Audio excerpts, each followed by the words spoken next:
اعوذ باللہ من الشیطان الرجیم، بسم اللہ الرحمن الرحیم۔ اللہم صلی وسلم علی محمد وعلی آل محمد بعدد کل شیء معلوم لک، الصلاۃ والسلام علیک یا سیدی یا رسول اللہ وعلی آلک و اصحابک یا سیدی یا حبیب اللہ۔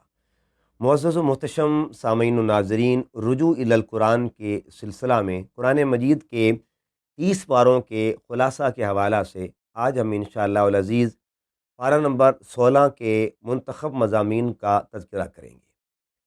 16واں پارہ اگر اس کا مطالعہ کیا جائے تو اس کے آغاز میں ایک سفر کا ذکر ہے۔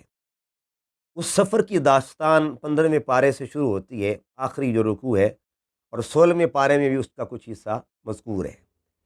سفر حضرت موسیٰ علیہ السلام کا ہے اور حضرت خضر علیہ السلام کی ملاقات کے لیے آپ نے کیا۔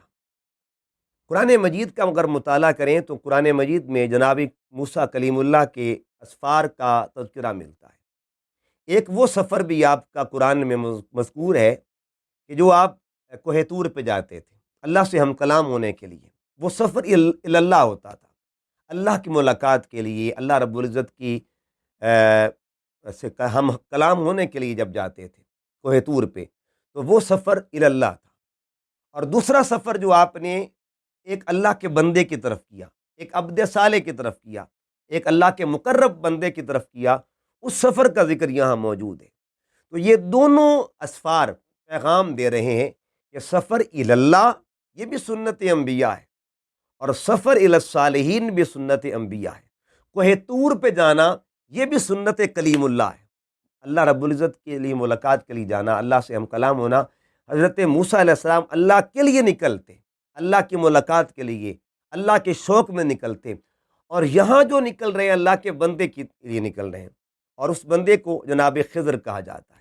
حضرت خضر کی ملاقات کے لیے آپ نکلے اور آپ نے اپنے ہمراہ یوشع بن نون کو ساتھ لیا۔ ایک مقام ایسا آتا ہے کہ جہاں آپ سستانے کے لیے کچھ دیر رکتے ہیں، تو حضرت یوشع بن نون برتن دھونے لگتے ہیں، تو وہاں پہ کنارے پہ بیٹھے ہوئے ہیں جہاں دو دریا مل رہے تھے، مجمع البحرین کا ایک منظر تھا۔ تو وہاں وہ جو مچھلی تھی، جو آپ نے بھنی ہوئی مچھلی آپ کے پاس تھی بطور سالن، وہ زندہ ہو کے دریا میں چلی جاتی ہے اور اپنا راستہ بنا لیتی ہے۔ اب یوشع بن نون سے بعد میں پوچھا گیا کہ یوشع وہ مچھلی کدھر ہے؟ عرض کیا انی نسیت الحوت، حضور وہ تو میں بھول گیا۔ بہرحال آپ نے فرمایا جلدی کرو، جہاں مچھلی زندہ ہوئی تھی ادھر لوٹ کے جانا ہے، جہاں مچھلی زندہ ہوئی تھی وہاں اللہ کا بندہ رہتا ہے۔ قرآن فرماتا ہے فرتد علی آثارہما قصصا فوجد عبدا من عبادنا، بس انہوں نے اللہ کے بندوں میں سے ایک بندے کو پا لیا۔ یہاں ایک قابل غور بات ہے کہ قرآن مجید میں اللہ رب العزت نے اپنی ذات کو پانے کا بھی حکم دیا ہے اور اپنے بندوں کو پانے کا بھی اشارہ دیا ہے۔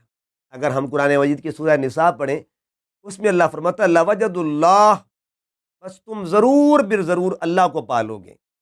اور یہاں فرمایا فوجد عبدا من عبادنا، انہوں نے بندوں میں سے بندے کو پا لیا، منتخب بندے کو پایا۔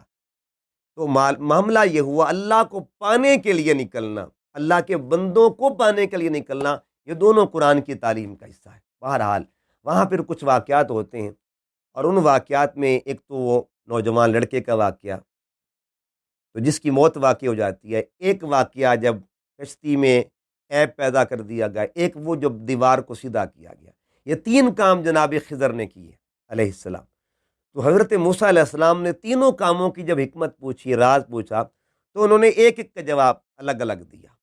فرمایا کہ وہ جو سفینہ یعنی کشتی تھی، وَأَمَّا السَّفِینَةُ وَكَانَتْ لِمَسَاکِینَ یعملون فی البحر، وہ مسکینوں کی کشتی تھی، غریبوں کی کشتی تھی، اور دریا کے دوسرے کنارے وَكَانَ وَرَاهُمْ مَلِكٌ یَأْخُذُ، وہ جو بادشاہ بیٹھا تھا وہ چھین لیتا تھا، ہر کشتی کو چھین لیتا تھا، پکڑ لیتا تھا، جو بھی اچھی کشتی دیکھتا غصب کر لیتا۔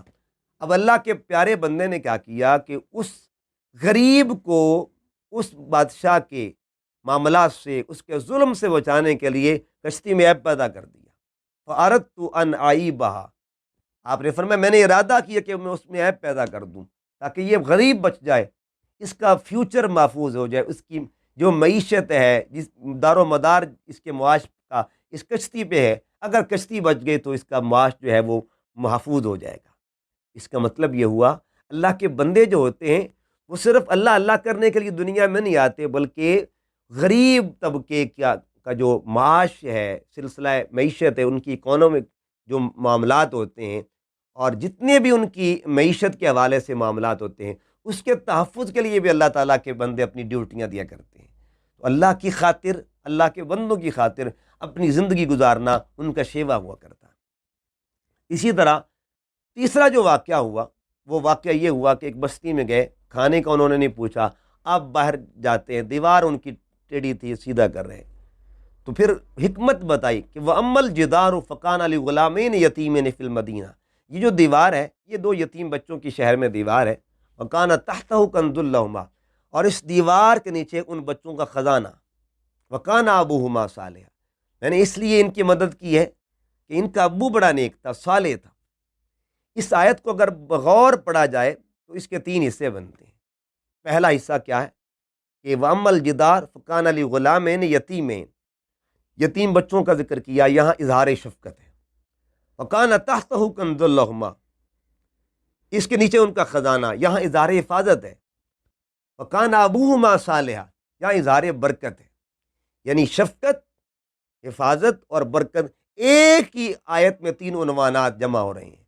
شفقت کیا کہ یتیم ہے، اور پھر کیا ہے حفاظت کیا کہ ان کا خزانہ سیو کر دیا، برکت کیا تھی کہ یہ جو میں ان کی ہیلپ کر رہا ہوں ان کی یتیمی کی وجہ بھی ہے، شفقت کی وجہ بھی ہے، اور ایک اور بھی وجہ ہے کہ ان کا والد نیک تھا، اس کی صالحیت ان کو فائدہ دے رہی ہے، اس کی صالحیت ان کو برکتیں دے رہی ہے۔ تو باپ دنیا سے چلا بھی جائے، نیک باپ جو ہے اپنی اولاد کو برکتیں دیتا رہتا ہے، یہ تعلیم قرآن کا حصہ ہے۔ تو اس کے بعد پھر دیکھیے گا آگے جو سکندر ذوالقرنین کا ذکر ہوتا ہے، سد یاجوج ماجوج یعنی جو دیوار ہے اس کا ذکر ہوتا ہے، بشریت مصطفیٰ صلی اللہ علیہ وسلم اس کا ذکر ہے، نورانیت کا ذکر ہے، وجہ مثلیت کا ذکر ہے، ایک ہی آیت میں قل انما انا بشر مثلکم، یہاں بشریت کا ذکر ہے، اور اس کے بعد یوحا الیہ، یہاں نورانیت کا ذکر ہے، یعنی وحی کے نور کا ذکر ہے، اور آگے ہے انما الہکم الہ واحد، تمہارا اور میرا رب ایک ہے، یہاں وجہ مثلیت، اور کسی اعتبار سے معاملہ نہیں ہے، صرف یہ ہے کہ جس رب کی تم بندگی کرتے ہو اسی کی میں بندگی کرتا ہوں، تمہارا اور میرا اللہ ایک ہے، رب ایک ہے۔ اس کے بعد حضرت مریم کے نام کے ساتھ جو منسوب سورہ مبارکہ ہے جسے سورہ مریم کہتے ہیں، اس کا آغاز ہوتا ہے۔ سورہ مریم کی ابتدائی آیات میں حضرت زکریا علیہ السلام کا تذکرہ ہے، حضرت یحییٰ علیہ السلام کی ولادت کے تذکرے ہیں اور ولادت کی تفصیلات ہیں، میلاد پیغمبر کا ذکر کرنا اور ذکر کو قیامت تک محفوظ کرنا، یہ بھی تعلیم قرآن کا حصہ ہے۔ پھر خاص طور پہ جو یہاں پورا تذکرہ ولادت یحییٰ ہوا ہے، اینڈ کو اگر آپ غور کریں، ہم جب میلاد پڑھتے ہیں، میلاد کی محافل کرتے ہیں، حضور علیہ السلام کے تذکرے کرتے ہیں، تو آخر پہ ہم کیا کرتے ہیں؟ درود و سلام پڑھتے ہیں۔ تو یہاں پیغمبر کے ولادت کا تذکرہ کر کے اینڈ پہ سلام پیش کیا گیا، وَسَلَامٌ عَلَيْهِ يَوْمَ وُلِدَ وَيَوْمَ يَمُوتُ وَيَوْمَ يُبْعَثُ، اس کا مطلب یہ ہوا کہ پیغمبر کے ذکر کے آخر پہ سلام بھیجنا، یہ بھی تعلیم قرآن کا حصہ ہے۔ اور اگلے رکوع کو اگر پڑھا جائے، حضرت مریم کا تذکرہ ہے، حضرت مریم کے پاس جبرائیل امین آئے اور لباس بشریت کے اندر آئے، حضرت جبرائیل آئے لباس بشریت میں، لیکن نورانیت ان کی موجود تھی، حقیقت ان کی نور تھی، لباس ان کا بشر تھا۔ ایک وقت میں فتمثل لہا بشرا سویا، ایک وقت میں دو شانیں ان کے پاس ہیں، ایک وقت میں دو مقامات کے مالک ہیں، مقام بشریت کے بھی مالک ہیں اور مقام نور پر بھی فائز ہیں۔ تو اگر یہ شان حضور علیہ السلام کے غلام کی ہے جو ایک وقت میں ظاہراً بشریت کے لبادے میں ہے، حقیقت میں وہ نور ہے، تو یہ شان ہے خدمت گاروں کی، تو سردار کا عالم کیا ہوگا؟ اگر ایک وقت میں نور اور بشر کی شانیں رکھنا یہ جبرائیل امین کا مقام ہے، پھر جبرائیل کے امام، پیشوا اور سردار کے مقام کا عالم کیا ہوگا؟ اس کے بعد آگے حضرت مریم اور حضرت عیسیٰ علیہ السلام کی جو ولادت ہے اس کی ڈیٹیلز موجود ہیں۔ جب حضرت عیسیٰ علیہ السلام کی ولادت ہوتی ہے تو اللہ رب العزت نے اس ولادت کی خوشی میں اہتمام بھی کیا، طعام کا، مشروب کا اہتمام کیا۔ فقلی وشربی وقرری عینا، یہ کھاؤ پیو اور میرے پیغمبر کو دیکھ کے آنکھیں ٹھنڈی کرو۔ پیغمبر کی ذات آنکھوں کی ٹھنڈک کا ذریعہ ہوتی ہے، یہ بھی تعلیم قرآن کا حصہ ہے۔ اس لیے حضرت آسیہ نے کہا تھا، حضرت موسیٰ علیہ السلام جب صندوق سے نکلے تھے، فرمایا قرۃ عین لی، یہ بچہ میری آنکھ کی ٹھنڈک ہے۔ تو پیغمبر کو آنکھوں کی ٹھنڈک کہنا قرآن کی تعلیمات کا حصہ ہے۔ اس لیے ہم جب بھی سرکار کا نام لیتے ہیں ہم فخر سے کہتے ہیں قرۃ عینی بک یا رسول اللہ۔ آگے پھر حضرت مریم نے جب بچے کو جنم دیا، لوگوں نے تانا دیا، تانا لوگوں نے حضرت مریم کو دیا، یا مریم لقد جیت شیئا فریا، تو جواب بچے نے دیا تھا۔ تانا اصل کو ملا تھا، جواب نسل نے دیا تھا۔ تانا ماں کو ملا، جواب اولاد نے دیا تھا۔ اور اس کے بعد حضرت عیسیٰ علیہ السلام نے بچپن میں نبوت کا اظہار کیا، اس کا ذکر بھی موجود ہے۔ آگے پھر یہ ذکر چلتا ہے، پھر آگے حضرت موسیٰ علیہ السلام، حضرت ابراہیم علیہ السلام کا تذکرہ آتا ہے۔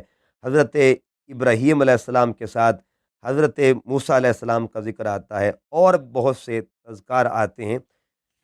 حضرت اسماعیل کا، حضرت ادریس کا ذکر آتا ہے۔ شفاعت بالاذن کا ذکر ہے کہ اللہ تعالیٰ جس کو اذن شفاعت دیتا ہے وہ قیامت کے دن شفاعت کرے گا۔ قرآن مجید کے اندر اب ہم جب آیت الکرسی پڑھتے ہیں تو لا یحیطون بشیء من علمہ الا بما شاء وسع کرسی من ذا الذی یشفع عندہ الا باذنہ، تو یہاں بھی شفاعت کے اذن کا تصور دیا گیا ہے۔ اس کے بعد سورہ طٰہٰ شروع ہو جاتی ہے۔ سورہ طٰہٰ میں حضرت موسیٰ علیہ السلام کے کوہ طور پہ جانے کا تذکرہ ہے۔ آپ کو اللہ نے فرمایا فخلا نعلیک انک بالواد المقدس طویٰ، اے پیارے موسیٰ جوتے اتار دے کہ یہ وادی طور ہے، یہ وادی طویٰ ہے۔ تو طور پہ موسیٰ علیہ السلام کے سے جوتے اتار دیے گئے، اتارنے کا حکم دیا گیا۔ اور جب میرے اور آپ سب کے آقا و مولا حضور اکرم صلی اللہ علیہ وسلم عرش پہ جانے لگے تو آواز آتی ہے ارفع ما نعلیک یا محمد، حبیب جوڑوں سمیت ہی آ جا، میرا عرش تیرے قدم چومنے کا منتظر ہے۔ اس کے بعد سوال کا تعلق لا علمی سے نہیں ہوتا، اس کا تصور دیا گیا ہے جب اللہ رب العزت نے پوچھا تھا ما تلک بیمینک کا یا موسیٰ، اے موسیٰ تیرے ہاتھ میں کیا ہے؟ تو موسیٰ علیہ السلام نے جواب دیا یا عصای اتوکل علیہا واہش بہا علی غنمی ولی فیہا مآرب اخری، یعنی اپنے عصا کا ذکر کیا، اس کے کمالات کا تذکرہ کیا۔ تو اس سے معاملہ جو ہے پوچھنے سے مراد لا علمی نہیں ہے، بلکہ حضرت موسیٰ علیہ السلام کی زبان سے اس کے کمالات کا تذکرہ اللہ پاک نے سننا تھا۔ اس کے بعد طویل ذکر موسوی ہے اور من و سلوہ کا تذکرہ ہے، حضرت ہارون کا تذکرہ ہے، شفاعت ذاتی اور عطائی کا تصور سورہ طٰہٰ کی آیت نمبر 109 میں موجود ہے، تذکرہ آدم علیہ السلام ہے۔